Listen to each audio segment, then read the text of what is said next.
Buckle up because today we're peeling back the layers of a civilization you thought you knew, ancient Rome. hmm We've gathered some truly fascinating sources, everything from historical accounts to cutting-edge scientific research that are really going to reshape your understanding of this monumental empire. Yeah, Often gritty realities of daily life, the nuances of their social structures, and even the unseen, enduring impact they have on our world today.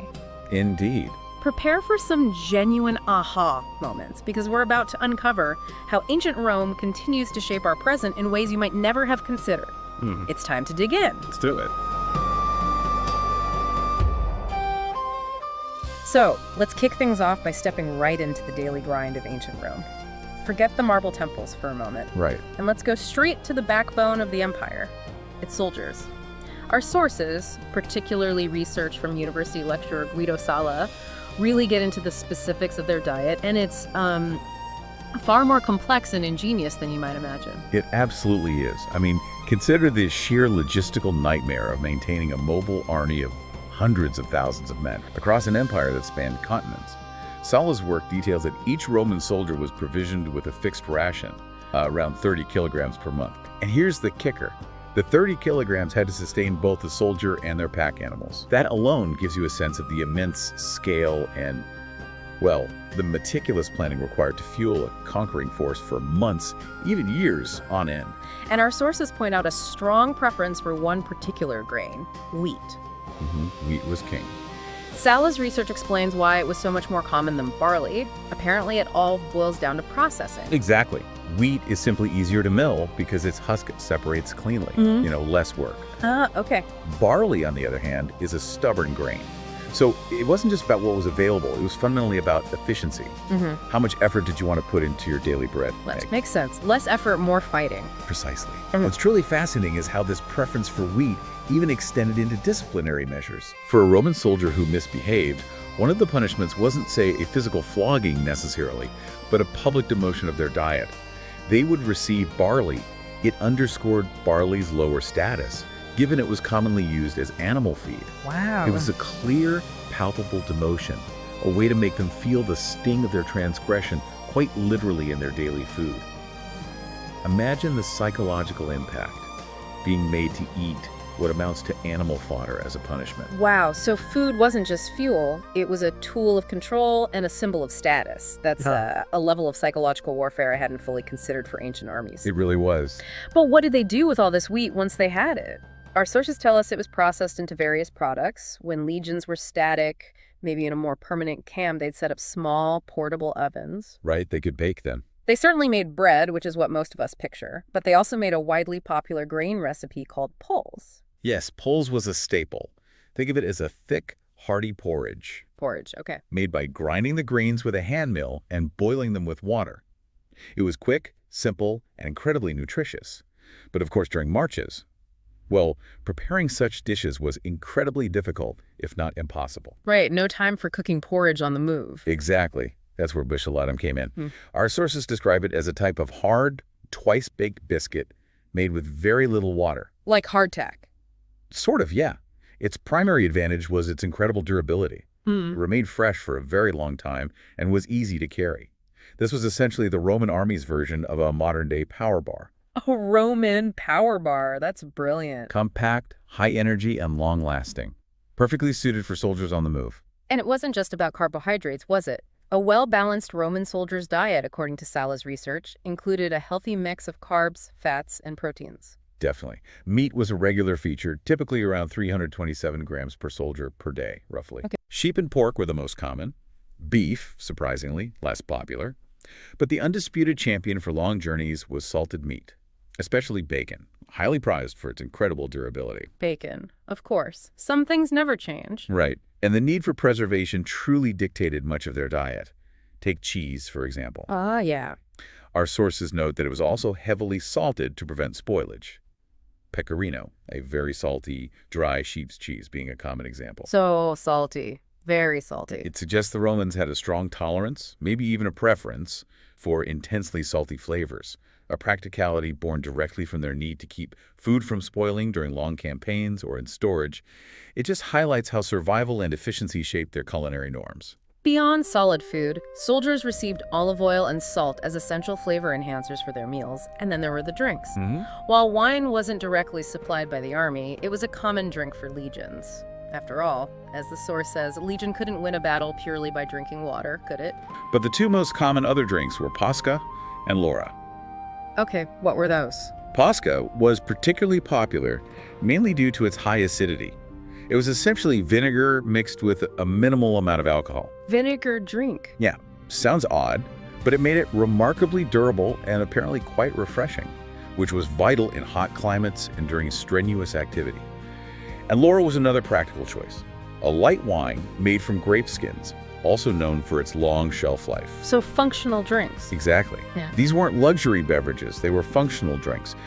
It truly speaks to the incredible ingenuity and pragmatism of Roman logistics. It really does.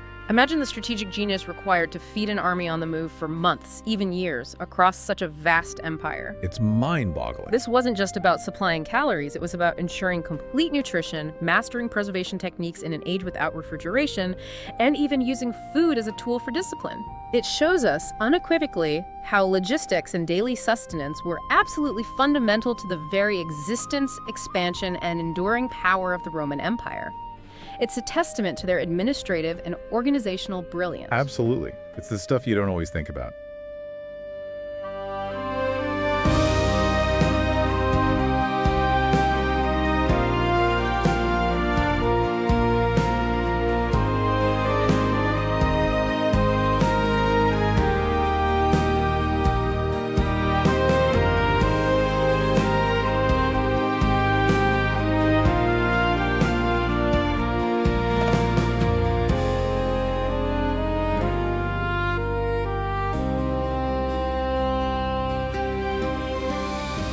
From the meticulous logistics of feeding an army, let's pivot to something a little more personal, perhaps even a bit bizarre. Oh. We often picture ancient Rome through its grand public spectacles, the Colosseums, the chariot races.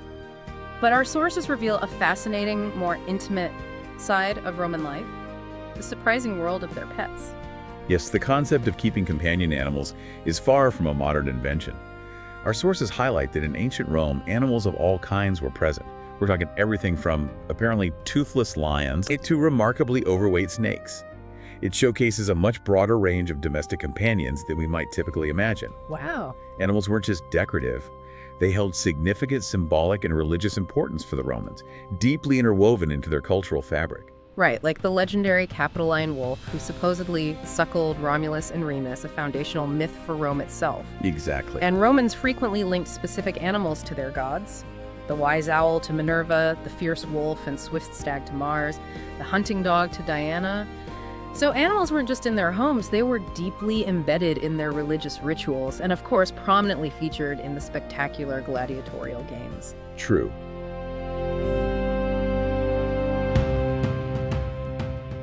It really blurs the lines between what we consider a pet today and, a wild animal often associated with circuses or zoos. Let's talk about some of these unusual choices because they really made me do a double take. Surprisingly, our sources tell us that ferrets and weasels seem to have been more popular than cats for keeping mice at bay. Yeah, isn't that interesting? We think of cats, but maybe not back then. In fact, the Latin word for cat, felis, also appears to refer to ferrets and martens, suggesting a certain lack of linguistic distinction that really tells us a lot about their practical roles in Roman households. Maybe they just lumped them all together as small, furry pest controllers. Could be. But it gets even more eccentric, bordering on the outright bizarre, with Emperor Elagabalus. Always good for a weird story. Right. He was known for his outlandish behavior. He reportedly had both venomous and non-venomous snakes slither over his guests' goblets and bosoms during banquets. Wait, venomous ones too at a dinner party? Apparently so. This wasn't just about pest control. It highlights the extreme spectacle and exoticism associated with pets, especially among the Roman elite. Can you imagine showing up to a dinner party and having a snake slither across your lap? I'm just trying to picture that dinner party. I think I'd be excusing myself quite early. And then there were birds. They were extremely popular, particularly among wealthy Romans, serving as both status symbols and sources of entertainment. Talking birds were a big thing. Nightingales, magpies, parrots, ravens, and starlings were housed in extravagant cages and meticulously trained to mimic human speech. Imagine the squawking, feathered cacophony in a rich Roman villa. Quite the status symbol.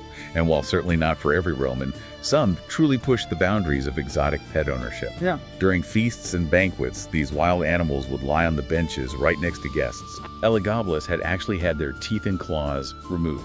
Oh, wow. Okay, that's slightly less terrifying, but still deeply weird. Right. It represents an extreme form of exotic pet keeping, designed not just to impress, but perhaps to intimidate and assert dominance.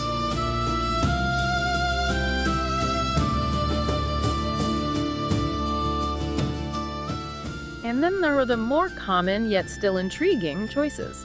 Wealthy Roman households kept fish in their villas, often in special ponds called piscinas, where they were bred. Yeah, those could be quite elaborate. These fish served a dual purpose. They were impressive status symbols, reflecting wealth and sophisticated leisure, but also a food source. Practical luxury. And monkeys. Barbary apes and baboons frequently appear in stories and archaeological excavations in former Roman territories. The discovery of baboon skeletons strongly suggests they were indeed kept as pets, bringing a touch of the exotic from distant lands into Roman homes. Yeah, you see them in mosaics sometimes too.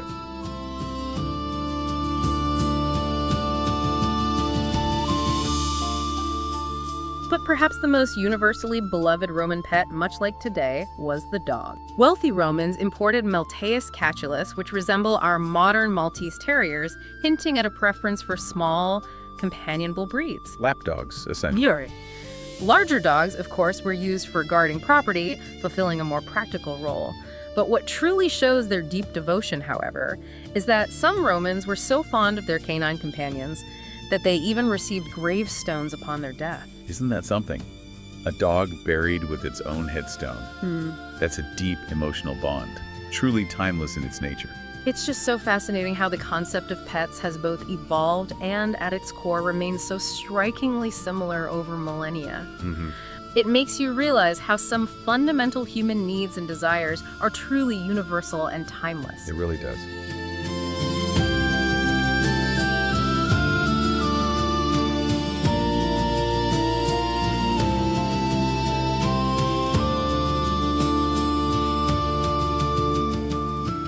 Speaking of things we think we know, but perhaps don't fully understand, let's pivot from the curious world of Roman pets to delve into some deeper social realities and tackle a few stubborn Roman myths. Okay. And there's no better place to start than with a significant one: the lives of Roman women. The common image often depicts women confined entirely to the home, with little agency or public life. But our sources are here to tell us that this is largely, if not entirely, a myth. Exactly. It's not so simple. While Roman society was undeniably patriarchal, and women certainly had fewer direct rights, less freedom, and limited formal political functions compared to men, well, the idea of them always staying home is far too simplistic. Right.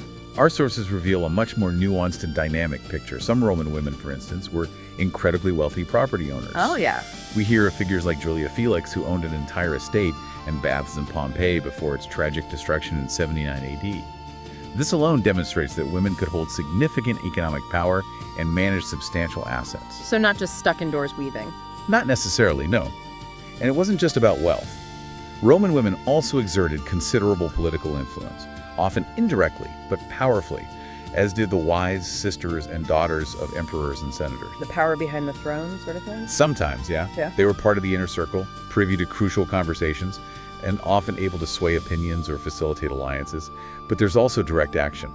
A truly striking example of their public agency comes from 195 BC. Okay. When women took to the streets of Rome to publicly protest against the Lex Sophia. This was a sumptuary law dictating how they could dress and what luxuries they could own. They protested a dress code law in 195 BC. They did. This wasn't just a private grievance.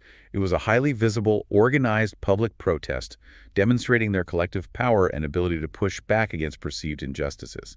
They weren't just silently enduring, they were actively resisting. Now let's consider divorce, which also offers surprising insights into Roman women's evolving lives and rights. Okay, divorce in Rome. What's the story? Well, from early Roman history, men held the right to unilaterally divorce. Romulus himself reportedly issued a very strict law, allowing divorce only for grave offenses like drunkenness, poisoning children, or adultery. Pretty serious stuff. And the consequences for divorced women in early Rome were indeed severe, right? Extremely. A divorced woman immediately lost all her rights and possessions. Our sources even suggest that if her husband caught her in a serious transgression like drunkenness or adultery, he could, according to some accounts, even take her life. Wow.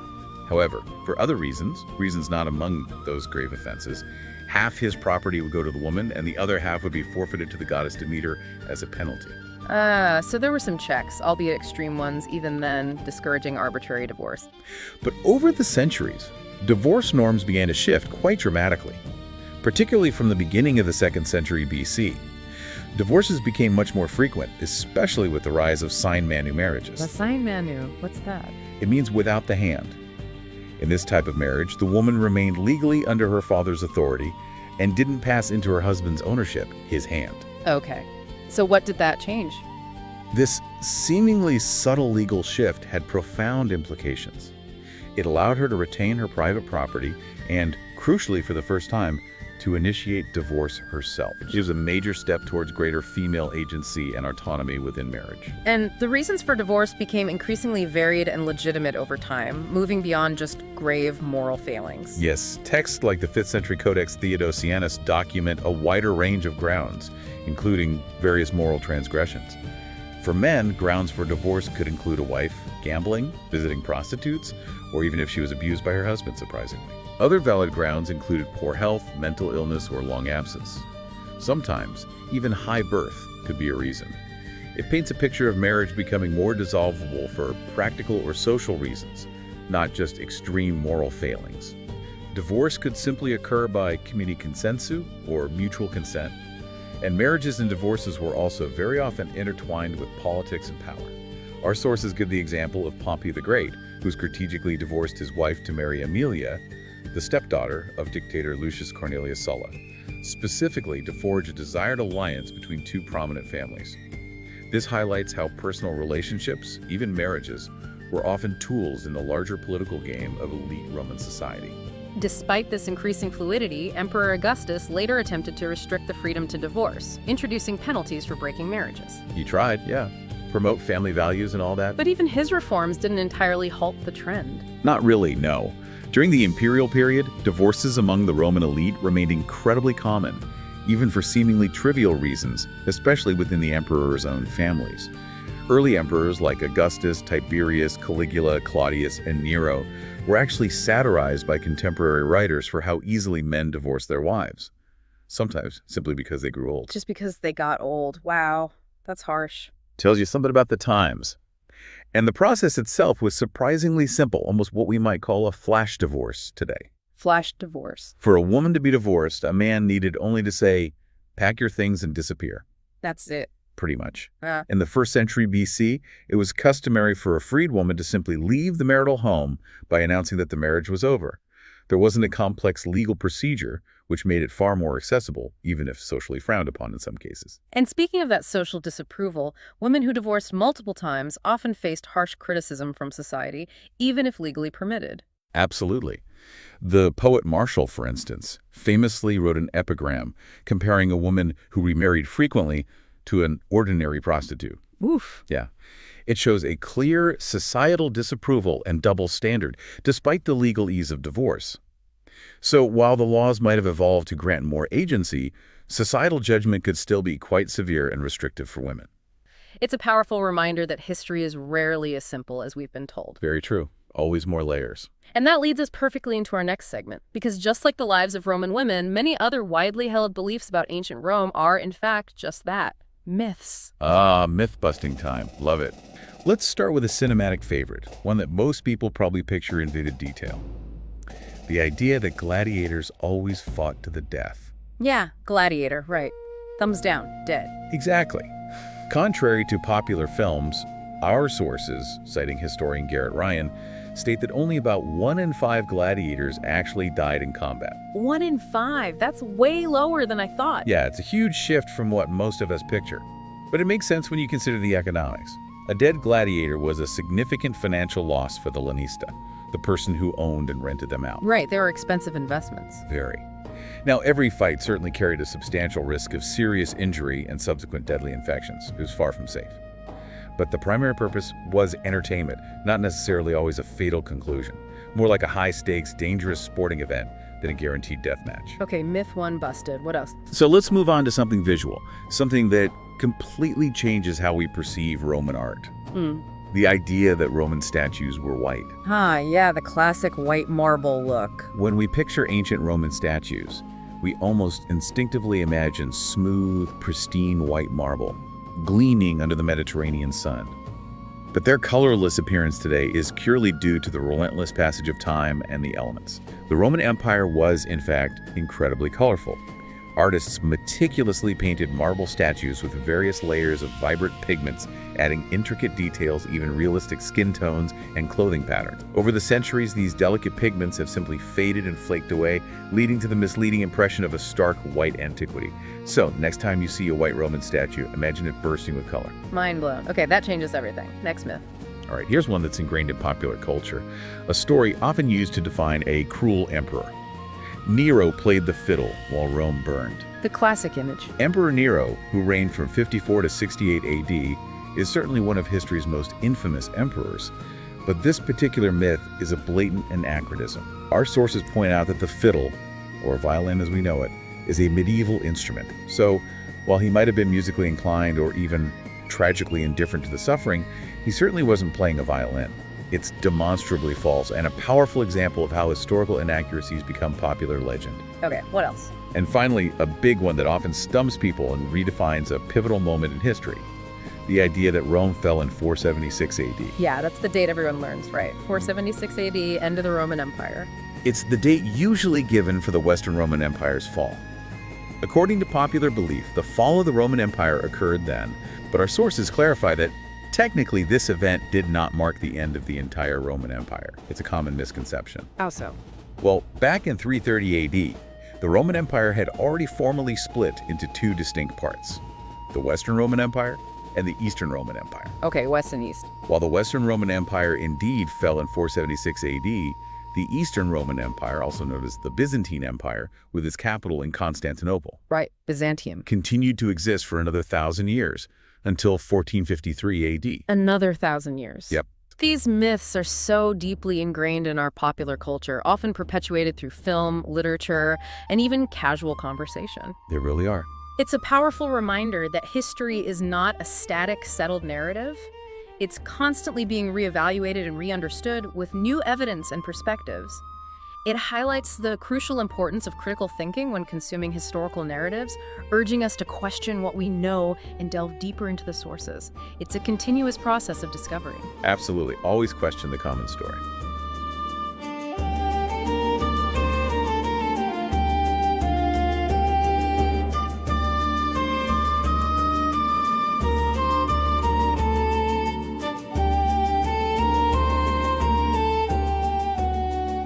From debunking broad historical myths, let's pivot to something truly delightful and, frankly, quite unexpected. The rich, often obscure pantheon of Roman gods. Oh, this is fun stuff. We all know Jupiter, Venus, and Neptune, of course, but Roman mythology was far, far more expansive, including thousands of other gods and goddesses for almost every imaginable aspect of life. Thousands. From the incredibly important to the utterly mundane, from ovens to sewers. It's true. The Romans had a deity for seemingly every single detail, showing just how intimately entwined their belief system was with daily existence. Let's start with Fornax, the indispensable goddess of bread. Goddess of bread, okay.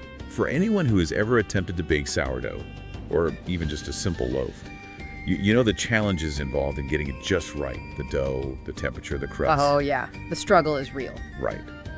Fornax was the patron goddess of bakers, to whom prayers were offered for successful dough, perfect temperature regulation, and that coveted golden brown crust. She was invoked for the most basic yet most essential of foods. And they took their baking very seriously. A special festival, Fornicalia, lasting 13 days, was held in February each year to honor her. 13 days for the oven goddess. It really shows the profound importance of basic sustenance in Roman life, elevated to a truly divine level. It wasn't just food, it was a sacred art. Okay, who else? Then there's Hermaphroditus, the intriguing god of androgyny. In both Greek and Roman mythology, Hermaphroditus was the child of Venus Aphrodite and Mercury Hermes. This deity was depicted as a figure possessing both male and female physical characteristics belonging to the Erodes, who were winged half-gods in Greek mythology, associated with love and sexual desire. Fluidity and duality in identity and sexuality, something we might not immediately expect from ancient cultures that often seem rigidly defined. Exactly. Hermaphroditus appears in various Greek and Roman artworks, including frescoes found in Pompeii and Herculaneum, showing a real cultural significance that goes beyond just a fringe belief. It challenges our modern assumptions about ancient views on gender and identity. Fascinating. Next up. Next, we have Febris, the goddess of fever. Goddess of fever. Yes, there was a goddess specifically for fevers. Imagine living in a time without modern medicine. Fevers and malaria were constant, deadly threats. Right, terrifying. People would pray to her to cure or prevent them. At least 3 temples in Rome were dedicated to this feared goddess. This shows the incredibly practical, everyday function of even the most seemingly niche deities. They were invoked for survival and well-being. Makes sense, I guess, when fever could kill you so easily. And for a touch of philosophy, Cura, the maker of man. Creation story. The Romans believed the first human was made by the goddess Cura. She reportedly sank into deep thought and molded a man from riverbed clay. When Jupiter later came to bring life to her creation, a dispute arose over the naming of this new being. Okay. Our sources tell us this ultimately led to the name Homo, meaning human, referencing humus, or earth, from which he was made. It's a truly unique Roman perspective on creation, quite different from other mythologies we often hear about. Interesting. And if one believes Roman gods and goddesses only represented the best of humanity, they'd be mistaken. There was Laverna, the goddess of thieves. Wait, really? Goddess of thieves? Yep, Laverna was the patron goddess of thieves and cheaters. To worship her and invoke her cunning plans for successful illicit activities, people would offer sacrifices with their left hand. This reveals a surprisingly pragmatic, perhaps even cynical, side to Roman religion, acknowledging and even incorporating the darker, more opportunistic aspects of human nature into their divine framework.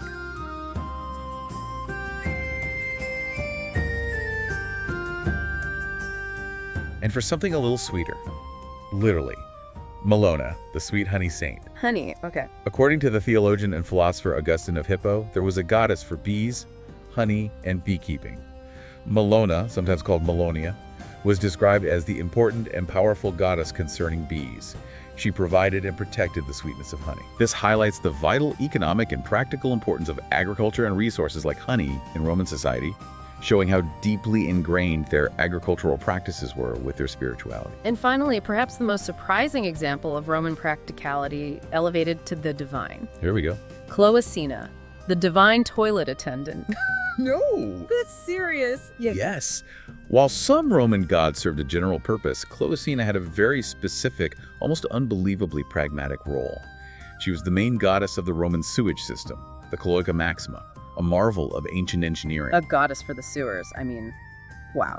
She was worshipped in a temple in the Forum Romanum and depicted on several coins. It just shows how intimately entwined their belief system was with every single aspect of their daily lives.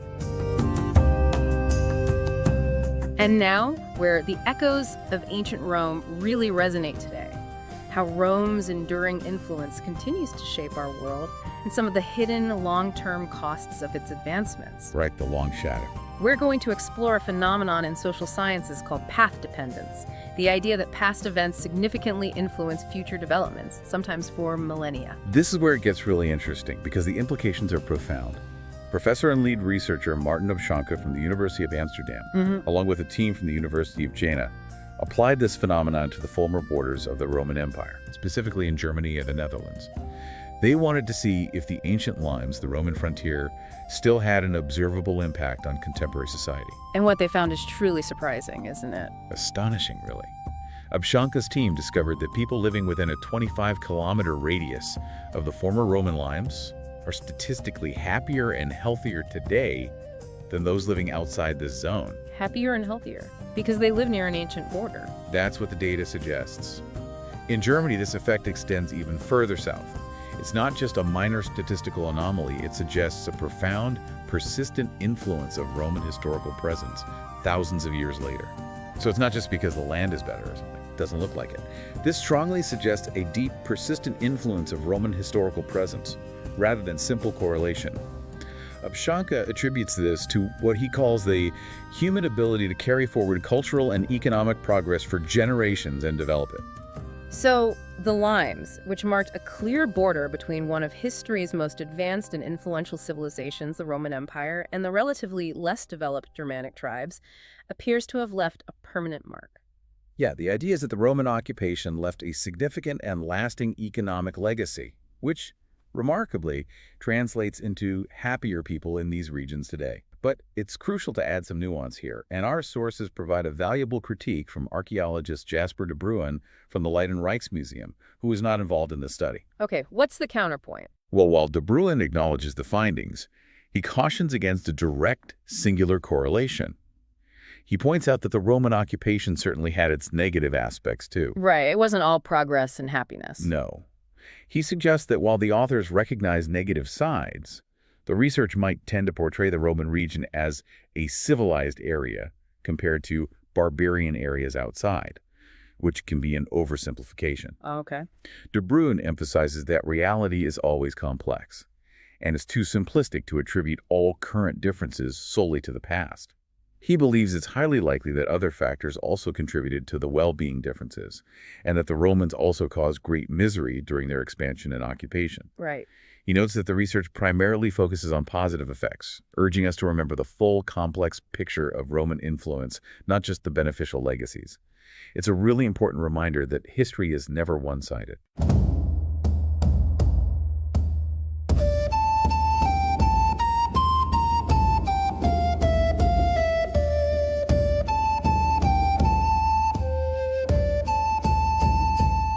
Let's turn to new discoveries that are actively rewriting our understanding of Roman activity. During recent research into the border of the Roman Empire in the Netherlands, archaeology students made a truly exciting discovery. Oh, yeah, this is cool. A rare legionary camp located outside the traditional northern border. This is only the fourth such camp ever found in the Netherlands, making it quite significant and challenging our assumptions. It truly is rare. The Roman Empire, as we know, stretched from England to Syria and Romania to Morocco, a colossal dominion. The northern border, the Limes, roughly ran along what are now Leiden, Woerden, and Utrecht in the Netherlands. Okay. This newly discovered camp, however, is situated on the Veluwe near Hoogberlo, which is about 25 kilometers north of Arnhem, a substantial distance outside the established frontier. Way outside the usual border, what does that mean? It suggests a Roman presence far deeper into Germanic territory than previously understood. Maybe expeditions, maybe patrols. We're not entirely sure yet. Still, the discovery offers incredibly valuable insights into the military presence and activities of the Romans in this border region, doesn't it? Absolutely. It fundamentally changes our understanding of how the Roman army used and intensively occupied areas beyond their immediate, officially marked empire. It shows they weren't confined strictly to the Limes. Finding a camp so far outside the Limes challenges our existing understanding of how strictly Romans adhered to their borders and how much activity truly happened in the barbarian lands beyond. It speaks to the ongoing, exciting process of discovery where every new excavation can reshape our perception of the past. It's like a giant jigsaw puzzle where new pieces are always being found. Exactly. History is never finished.